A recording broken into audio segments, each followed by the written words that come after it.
Kapag nagbubukas ng interaksyon o humuhubog ng panlipunang ugnayan, ang wika ay may interaksyonal na tungkulin. Ang interaksyonal na tungkulin ng wika ay gamit ng wika para makipag-ugnayan o makipagkapwa-tao.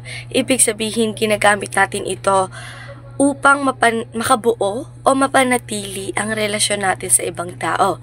Hindi ito magtuturo o magbibigay ng impormasyon, kundi para lang makipagkaibigan, makipagbiruan o makipagkwentuhan.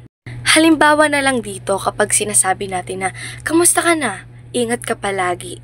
Ang gusto lang natin ay iparamdam sa kausap natin na nandyan tayo at may malasakit tayo. Sa madaling salita, ito yung gamit ng wika pang socialize para makipag-ugnayan, makisama, at makipag-connect sa ibang tao.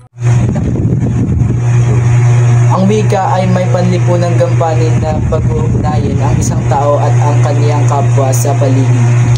So, ibig sabihin ng wika ay ginagamit natin para may pag-ugnayan sa ibang tao. Sa pamamagitan ng wika, naiintindihan natin ang isa't isa, kaya nagkakaroon ng magandang samahan sa lipunan. So, halimbawa dito, kapag nakipag-usap tayo sa mga kaibigan natin o yung kapamilya natin, so, ginagamit natin ang wika para magkaintindihan at magkaroon ng maayos na usapan. Ang tungkuling ito ay ginagamit ng tao upang makipag-ugnayan, makipagpalitan ng kuro-kuro o makisalamuha sa iba. Ibig sabihin, ginagamit natin ang wika bilang tunay na komunikasyon para mapanatili ang magandang relasyon at ugnayan sa kapwa-tao. Ang tungkulin nito ng wika ay magpatibay ng samahan sa lipunan dahil sa pamamagitan ng pakikipag-usap na nabuo ang tiwala, respeto at pagkakaintindihan sa bawat isa. Sa madaling sabi, ang interactional na tungkulin ng wika ay nakatuon sa relasyon ng tao sa kapwa at kung paano ginagamit ang wika upang magkaunawaan, makipagkaibigan at makiisa sa mga lipunan. So, ang pangunahing layunin naman ng tungkuling ito ay makabuo at mapanatili ang relasyon at social na pakipag-ugnayan o yung tinatawag nating social bonding. So, ibig sabihin, ginagamit natin ang wika para makipag-connect o makisama sa ibang tao. So, halimbawa, kapag bumati tayo ng, "Hi, kamusta ka?" o nakipagkwentuhan sa mga klase at kaibigan, so, ginagamit natin yon para mapanatili ng magandang samahan. So, sa madaling sabi, ang wika dito ay nagsisilbing tulay para magkaroon ng pagkakaunawaan at pagkakaibigan at mabuting relasyon sa mga taong nasa paligid. Mga halimbawa, pagbati, kunwari ay, "Kamusta ka na?" Pagtatanong at pag-uusap tungkol sa pang-araw-araw na buhay. Paggamit ng mga kolokyal na ekspresyon at slang ng isang grupo. Ito ay para simulan at panatilihin ang ugnayan at magpakita ng interes.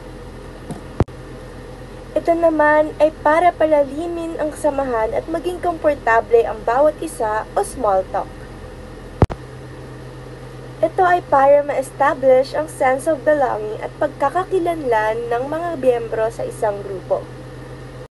Halimbawa, ang ako at ikaw na tungkulin ng wika ay lumilikha ng mga panlipunang ekspresyon at pagbati upang bumuo ng interaction at palakasin ng layuning makipagkapwa gaya ng "Mahal kita", "Kumusta", "Kamusta", "Nanay" at "Mabuhay".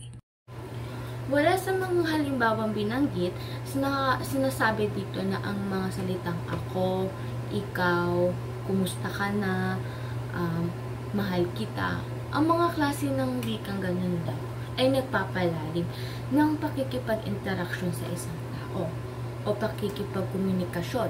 Sinasabi mo na nakikipag-interaksyon ka, masasabi mo interaksyon ng isang wika kung meron itong mga salita na nag-uugnay sa dalawa o